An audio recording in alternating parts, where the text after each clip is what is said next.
This is Q&A episode number 2. I've gathered a couple of questions on Instagram. I've grouped them into different topics. So I'll just go through each one real quick. So the first question asked, what is the best volume and tempo for hypertrophy at home? So if you know me, I don't like choosing a best. It really depends on which is more practical, just based on personal preference, especially if you only have light weights or if you only have body weight or bands at home. I will recommend you go with a much slower tempo. So you want to slow down your eccentrics. You might want to pause at the bottom. You might want to squeeze, get that extra contraction. Basically, you just want to control the movement as much as you can. You just want to make sure you're hitting the target muscle group. Next one asking about my thoughts on 100 push-ups a day. Are you doing 100 push-ups a day 7 days of the week without any rest? Probably not a good idea. But if you're doing 100 push-ups maybe once, twice, thrice a week, that should be fine. However, I would recommend doing a couple different variations in there just so you don't burn yourself out. So you might want to be doing deficit push-ups, paused push-ups, slow eccentric push-ups, maybe incline push-ups. Just find ways to make it more enjoyable. The next set of questions are about my current training.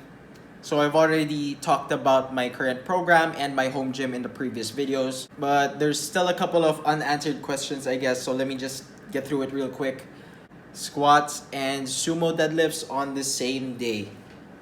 Personally, I don't like doing squats and sumo deadlifts on the same day, especially not with my current programming, primarily because both movements are both mentally and physically challenging. Usually, if I get some good quality sets of squats in, the next exercise might suffer, especially if it's another lower body exercise, particularly something like the sumo deadlift, which also taxes the lower back. However, there have been times where I programmed them together. This was during the time when I was prepping for some powerlifting meets. If you're doing a powerlifting meet, you'll be doing squats, benches, and deadlifts. So having both of them together, say doing squats first and then deadlifts afterwards, will help you build up your performance specific to meet day. The next question is about my current training program. Right now, I'm doing 6 days of full body. That's 3 on, 1 off, 3 on, 1 off. Again, I'm doing 2-a-days, AM and PM sessions. Fairly basic, nothing much has changed. I have found a couple of different exercises using different attachments, some slight tweaks in variations, rep ranges, tempos. Basically, it's still the same as it was 4 weeks ago. Next one related to me doing 2-a-days is what is my peri-workout nutrition with regards to doing 2-a-days.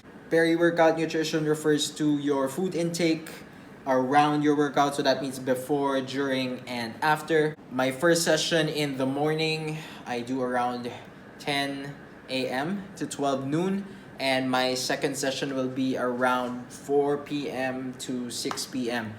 So I'll have my breakfast, a little bit of a pre-workout, go through my first session, and after that, I'll take my post-workout. I'll have a large meal. So that's gonna act as my post-workout and sort of my pre-workout for the next session. Of course, after that big lunch, I'll still have a small snack. Again, as another light pre-workout. Then I'll have my second session. After that, one more post-workout, which is also my dinner.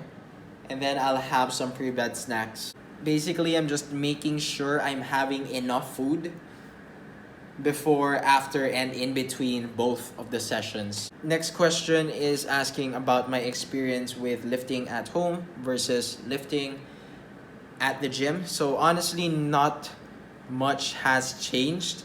I guess the main difference here is that when you're training at home, you really have to focus, you really have to zone in. You cannot get lazy. Obviously, you also have less equipment, less things to work with, but you do have to be a little bit more creative. You might have to settle with less optimal machines, less weight. You might have to look for household items to substitute your attachments or your weights. But honestly, I really enjoy lifting at home. You can blast your music, you can train without a shirt. Next question is about how I suggest people train once gyms reopen.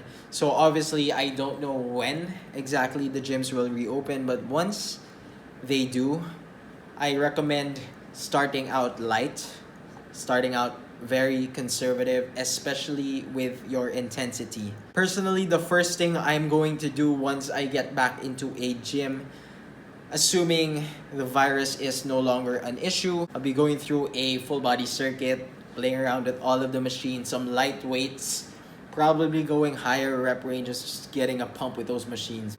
Alright, so that's the first set of questions. I'll be moving on to the next set. Next question was managing stress on a deficit. I think this relates quite well to the next question, which was how to do a proper diet break. Assuming you're referring to diet fatigue, definitely try to check on your deficit. You don't want to go on too aggressive of a deficit, definitely not too long of a deficit as well. Deeper into a cut, you might want to increase the food volume so you'll have more fruits and vegetables, less calorie dense food.